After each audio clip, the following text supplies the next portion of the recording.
Olá, aqui é Kelly Soares para o Momento Leitura do desafio A Autoestima é a Chave. Eu estou lendo para vocês o livro Até as Águias Precisam de um Empurrão e hoje eu vou ler o capítulo 2, A Liberdade de Ser Você, o verdadeiro sonho americano. Então vamos lá?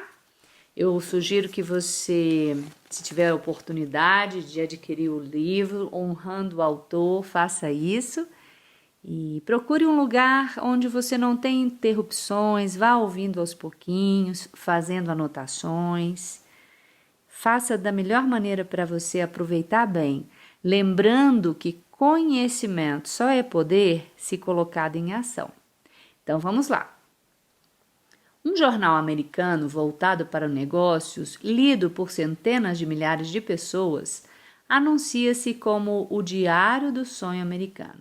Este é apenas um exemplo altamente visível de como a definição de sonho americano vem sendo focalizada e mal interpretada. A visão daqueles que, em 1776, declararam os Estados Unidos uma nação soberana é claramente descrita na Declaração de Independência. Todos os homens são criados iguais. São dotados por seu Criador de certos direitos inalienáveis. Dentre esses estão a vida, a liberdade e a busca de felicidade. Essas palavras comoventes tocam o desejo mais básico e a motivação essencial que há em nós. A liberdade de nos expressarmos total e completamente de qualquer modo que escolhamos. Devido ao compromisso irredutível com esses ideais, a América tornou-se, e continua sendo, uma terra dinâmica, cheia de oportunidades para aqueles que tiveram pouca chance de liberdade em seus países de origem. O sonho americano, portanto, pode ser descrito de modo mais acurado como o direito e a liberdade de ser quem desejarmos ser e de fazer exatamente o que queremos fazer, desde que isso não interfira nos direitos dos outros. Essa compreensão da verdadeira promessa do sonho americano é uma pedra angular do aprendizado de voar. A liberdade de ser quem você quer ser reforça a filosofia que permeia essas páginas. Acima de tudo, seja fiel ao seu eu verdadeiro. Mas o desafio mais significativo que a vida nos apresenta é: como podemos ser fiéis a nós mesmos? E eu, Kelly Soares, vou repetir a pergunta para você. Como podemos ser fiéis a nós mesmos? Para começar, você deve ser verdadeiro ao definir o que deseja da vida. Deve avaliar o que o sucesso significa para você. Então pense nas seguintes perguntas. E eu sugiro que você vá anotando as perguntas aí, tá bom? Essa é uma observação minha para você. Quem você conhece e que é bem-sucedido? Por que você considera essas pessoas bem-sucedidas? Como você descreveria o sucesso? Que sentimentos você associa ao sucesso? O que você está disposto a fazer para alcançar esse sucesso? O que você não está disposto a fazer para isso? Vivemos numa cultura onde vencer é importante. As páginas esportivas são devoradas diariamente. Exultamos na vitória e ficamos tristes na derrota. Supomos que todo mundo deva adorar um vencedor. Visto em perspectiva, um evento esportivo é um aspecto menor da vida. Só os grandes entusiastas lembram-se de um campeonato de futebol acontecido há 10 anos, quanto mais dos ganhadores de medalhas de ouro nas últimas Olimpíadas. Em muitos casos, só os parentes e amigos dos que tiraram segundo e terceiro lugares lembram-se de suas conquistas. Você e eu participamos diariamente de um evento muito mais importante do que qualquer um que possa ser encontrado nas páginas esportivas. Se a vida é uma escola, Ela não será também um jogo do qual todos nós participamos, mas talvez sem saber como determinar o placar? Como sabemos se estamos ganhando o jogo da vida? O que faz com que sejamos vencedores?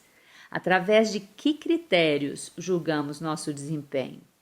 O dicionário define sucesso como um resultado favorável, um fim desejado. A maioria das pessoas descreve a felicidade como o fim mais desejado. A felicidade, diferentemente de um evento esportivo, não é um objetivo que podemos mirar e alcançar. Ela resulta das escolhas e decisões diárias que tomamos na vida. E eu, Kelly Soares, não o autor, eu vou repetir esse pedacinho. A felicidade, diferentemente de um evento esportivo, não é um objetivo que podemos mirar e alcançar. Ela resulta das escolhas e decisões diárias que tomamos na vida. Isso é muito importante. Uma dessas escolhas é fazer algo de valor e satisfatório. Outras envolvem os meios que escolhemos para alcançar os nossos fins. Como a felicidade também é definida individualmente para cada um de nós, talvez o único modo verdadeiro de julgar o sucesso seja esse: estar envolvido e realizar aquilo que resulta nos sentimentos que queremos experimentar na maior parte da vida. Ou colocado de outro modo, se devido a quem você é e ao que você faz, você participa ativa e comprometidamente da vida, então você tem sucesso. Você é um vencedor, você é uma vencedora. Em outras palavras, o sucesso e a vitória não são medidos pelo que você possui ou não possui. Você pode ser rico e feliz ou rico e miserável. Você pode ser pobre e feliz ou pobre e miserável. A vitória é avaliada simplesmente pelo modo como você se sente na vida. E o modo como se sente na vida é determinado pelo significado da sua vida. E eu vou repetir para você. A vitória é avaliada simplesmente pelo modo como você se sente na vida. E o modo como você se sente na vida é determinado pelo significado da sua vida. Para compreender isso mais profundamente, devemos examinar uma característica básica das pessoas de sucesso.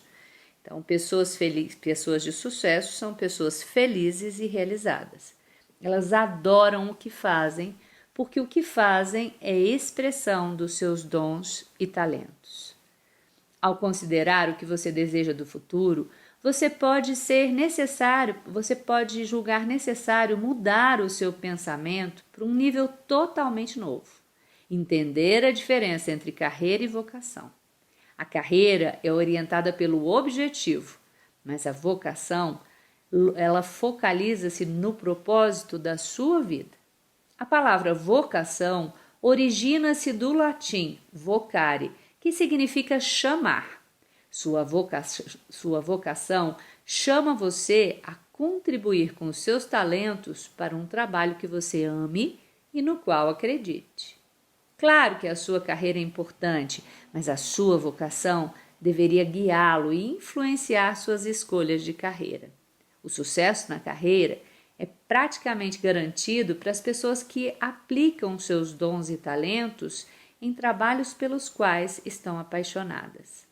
Colocar a carreira adiante da vocação significa estar principalmente preocupado com a promoção, com o avanço e o progresso.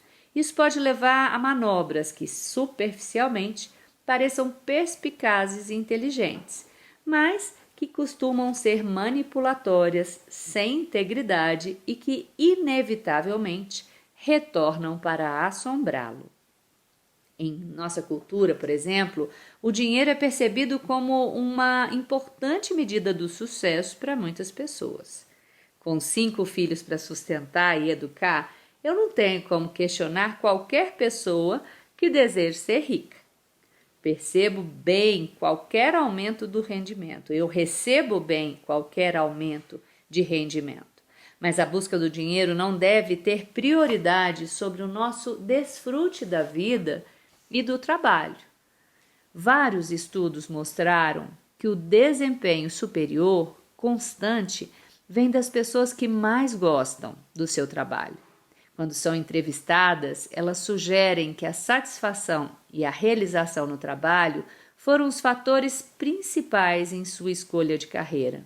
De forma irônica ou como justificativa, seu desempenho superior foi recompensado por promoções mais rápidas e mais dinheiro.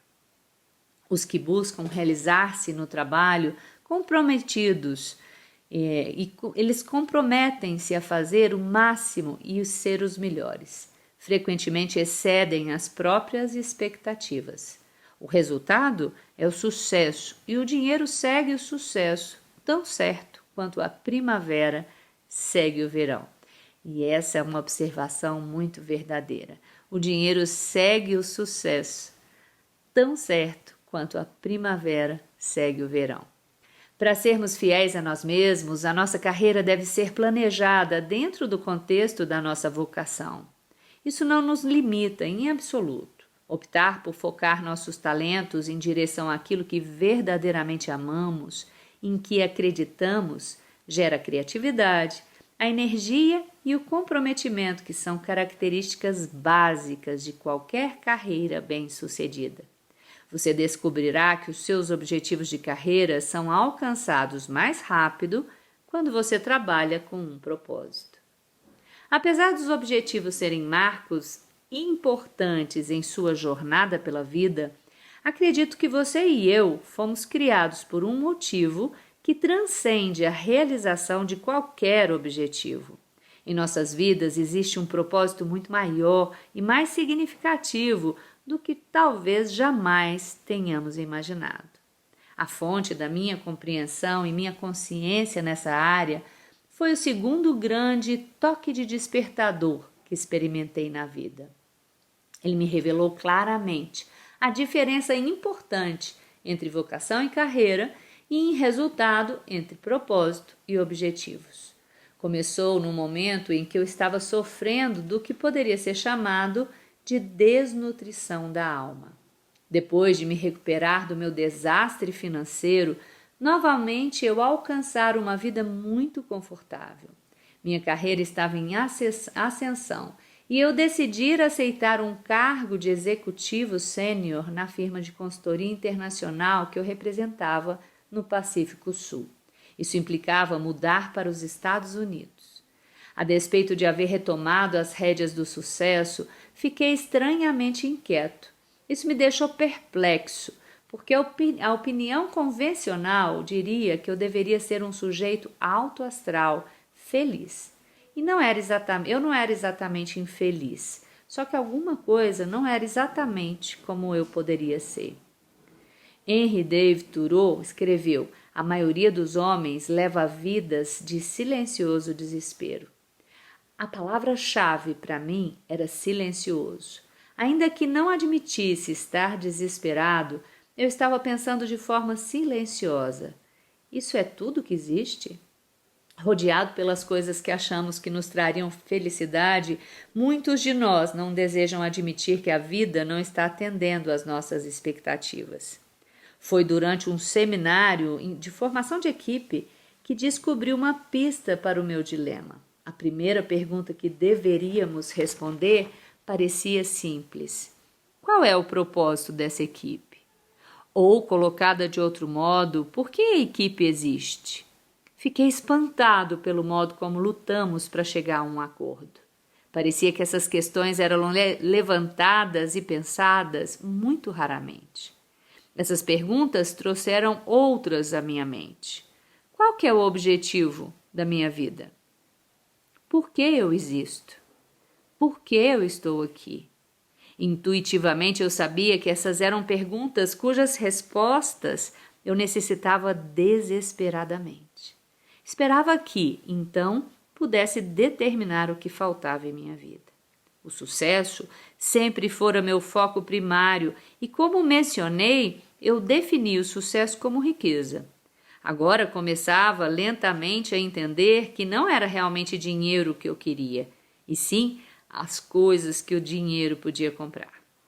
Esses pensamentos evoluíram para uma profunda percepção de que nem mesmo as coisas eram o meu objetivo principal.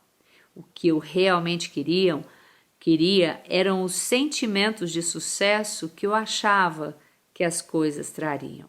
Olhei para todas as coisas que eu acumulara e percebi que esse sucesso não era tão bom quanto eu acreditava que poderia ser.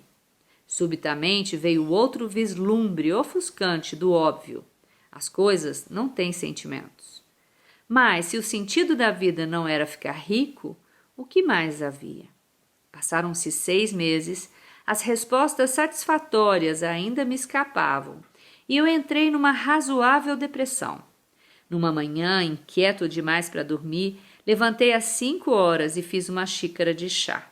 Percebendo o envelope pardo na penteadeira, lembrei-me que dentro dele havia um livro comprado 2 semanas antes numa viagem ao Canadá. Resignado com o fato de não ter nada melhor a fazer, sentei-me e comecei a lê-lo. 2 horas depois emergi empolgado. Tinha rompido a barreira. As respostas que eu buscava estavam cascateando e se encaixando nos lugares.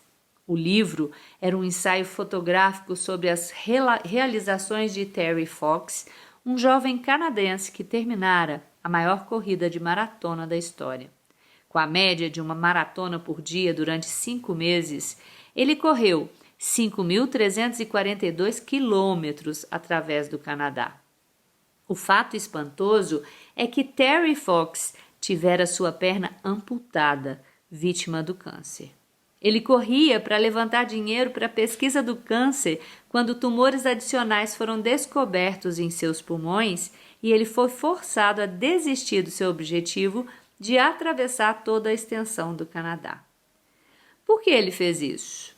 Sua convalescença dá uma pista importante. Terry ficou arrasado pelo que testemunhou no hospital.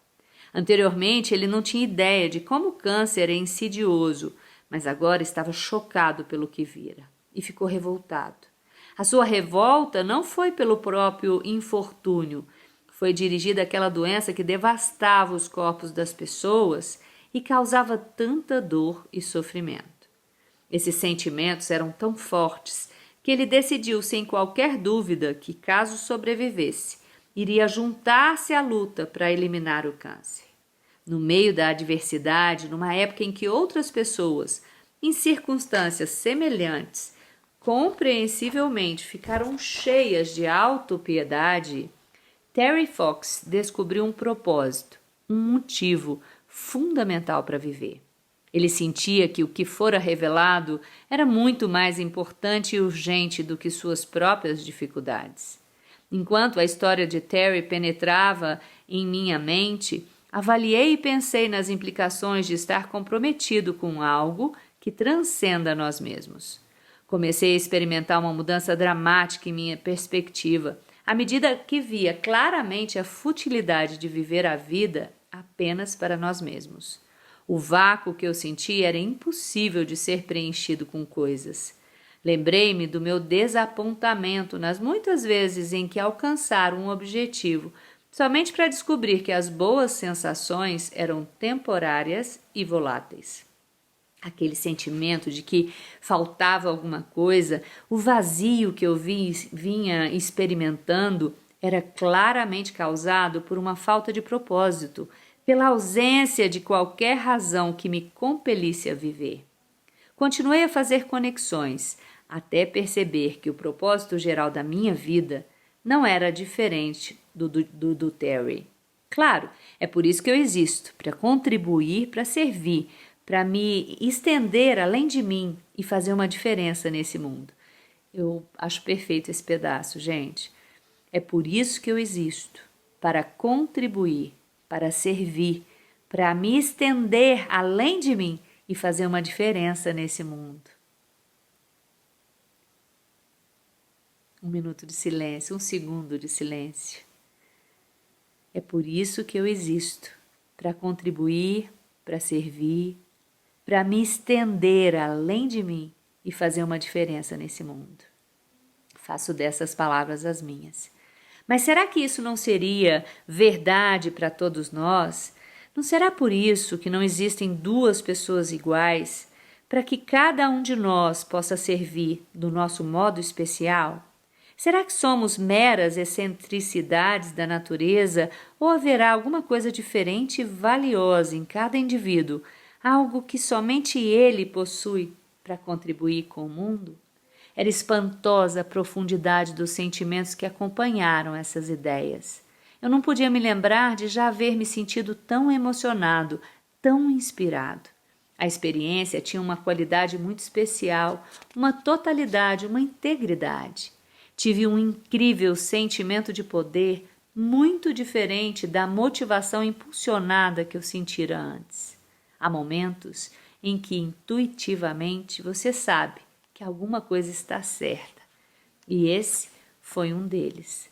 Tornava-se claro para mim que o único objetivo importante da humanidade era tornar o mundo um lugar melhor para se viver. Será que este não era o motivo da própria civilização? Comecei a entender que, inquestionavelmente, minha vida era importante, que qualquer coisa que eu tivesse para contribuir era necessária. Mesmo havendo 5 bilhões de habitantes no mundo, eu sabia que minha vida tinha importância. Albert Einstein disse que o único motivo que encontrou para a existência humana era que o homem está aqui apenas em função dos outros homens. Há muitas pessoas que, por vários motivos, ridicularizaram essas conclusões e ridicularizariam essas conclusões e achariam que é um salto de fé grande demais acreditar realmente que, no quadro geral, cada um de nós conta. Mas para mim não foi uma decisão difícil. Meu coração dizia sim e minha mente concordava. E há muito tempo aprendi que quando o coração e mente estão em harmonia, deve-se afinar com essa melodia. As realizações de Terry Fox foram espantosas. Esse atleta mediano que completou uma das maiores maratonas da história, um tímido introvertido que fez discursos apaixonados para milhares de pessoas, um corredor solitário que capturou a imaginação de um país e tornou-se herói. Tudo isso parecia remontar ao compromisso com seu propósito e à força deste. O Dr. Charles Garfield, autor de Peak Performance, diz: as pessoas de alto desempenho são as que se comprometem com uma missão impulsionadora. É muito claro que elas se importam profundamente com o que fazem e com seus esforços, as energias e os entusiasmos remontam a essa missão em particular. A maioria de nós provavelmente não está destinada a igualar os feitos de Terry Fox, mas a lição continua lá. Gail Sheehy, em seu best-seller Pathfinders, escreve: minha pesquisa oferece uma evidência impressionante de que nos sentimos melhor quando tentamos melhorar o mundo. Ter um propósito além de nós mesmos dá à existência um significado e uma direção, as características mais importantes do bem-estar. Desde a descoberta da história de Terry Fox, conscientizei-me de que a maioria das pessoas tem em comum as coisas que realmente desejam. Segurança, prosperidade, realização, amor, paz e harmonia estão na lista de objetivos de muitos de nós. Mas como a felicidade, eles não são realmente metas, e sim o resultado da escolha e do compromisso com o modo de vida. Um entrevistador de televisão pediu a Martin Mull, ator e comediante que escreveu The History of White People in America, que descrevesse um capítulo que fala da alma de uma pessoa branca. Em primeiro lugar, é importante entender que as duas coisas são uma contradição de termos, respondeu ele. O humor de Mill me leva a entender como muitos de nós, de todas as cores, fizemos um bom trabalho negando a existência de nossas almas. Mas enquanto não tomarmos a decisão de não vender nossas almas na realização de nossas carreiras, o verdadeiro sucesso nos escapará. A alma não tem cor. Isso, a alma é colorida, né? Nossas almas são cheias de cor.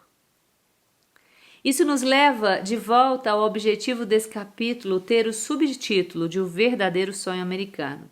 Se a responsabilidade primária que temos na vida é sermos fiéis a nós mesmos, ela só pode ser realizada fazendo o que somos chamados a fazer, nossa vocação única e especial.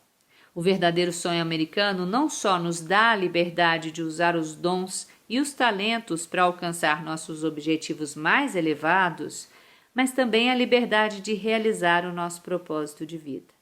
Enquanto os objetivos nutrem o coração, é o propósito que alimenta a alma. Um autor desconhecido escreveu o seguinte sobre a vida: leia devagar, e você que está me ouvindo, ouça devagar e verifique sua resposta a cada afirmação. Então, eu vou fazer a leitura das perguntas com um espacinho de tempo entre uma e outra, para que você possa responder. O que é a vida?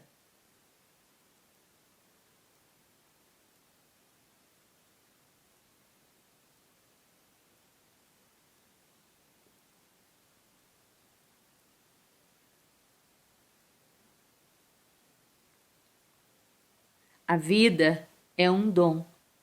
Aceite-a. A vida é uma aventura. Ouse-a. A vida é um mistério. Revele-a. A vida é um jogo. Jogue-a. A vida é uma luta. Enfrente-a. Não cometa o erro comum entre os jovens de presumir que se você não pode salvar toda a humanidade, que você fracassou. Continuando. A vida é beleza. Elogia. A vida é um quebra-cabeça. Resolva. A vida é oportunidade. Aproveite-a. A vida é cheia de tristezas. Experimente-as. A vida é uma canção. Cante-a. A vida é um objetivo. Alcance-o. A vida é uma missão. Realize-a. Esta é verdadeiramente uma filosofia que pode fazer a vida dar certo. É uma sabedoria que pode levar à saúde e à riqueza. É um alicerce sobre o qual você pode construir não só um sucesso mundano, mas também ter aquilo que está além da fama e da fortuna, que é uma alma em paz. Enquanto você aprende a voar, compreenda que as pessoas cujas vocações as dirigem para uma carreira empresarial de sucesso devem ser apoiadas e encorajadas. Mas igualmente merecedoras de apoio e encorajamento são aquelas que, sendo fiéis a si próprias, escolhem um caminho onde as recompensas são menos visíveis, mas cujas contribuições não são menos significativas em termos de enriquecimento para a sociedade. Muito bem, espero que você aproveite essa leitura, faça suas anotações e reflita sobre o significado, o propósito da sua vida. Como você veio ao mundo para servir? Como eu costumo falar, me inspirando no trabalho de Dulce Magalhães, todo mundo vem ao mundo com um remedinho para curar um pedacinho do mundo, com uma medicina para curar um pedacinho do mundo. A nossa medicina são os nossos talentos, as nossas habilidades e geralmente estão ligados àquilo que a gente gosta de fazer e faz bem. Aquilo que enquanto a gente está fazendo, a gente se torna um com aquilo. Eu estou dentro do meu propósito e você aí que está me escutando, eu agradeço muito a você, porque você me ajuda a cumprir o meu propósito. Eu me sinto feliz em estar aqui com você, fazendo essa leitura ou gravando as meditações. E o convite que eu faço para você essa semana é que você reflita. Qual é o serviço que você veio prestar? O vício do seu ser. Em que atividades o vício do seu ser fica aparente? O que você realmente gosta de fazer? É o seu trabalho, não é? Reflita, qual é? Quem sou eu? Qual é o meu propósito de vida? O que eu vim fazer nesse mundo? Faça as anotações no seu caderno do desafio e muito bem. Receba o meu abraço terno, meu sorriso largo e até a próxima. Um grande e afetuoso abraço.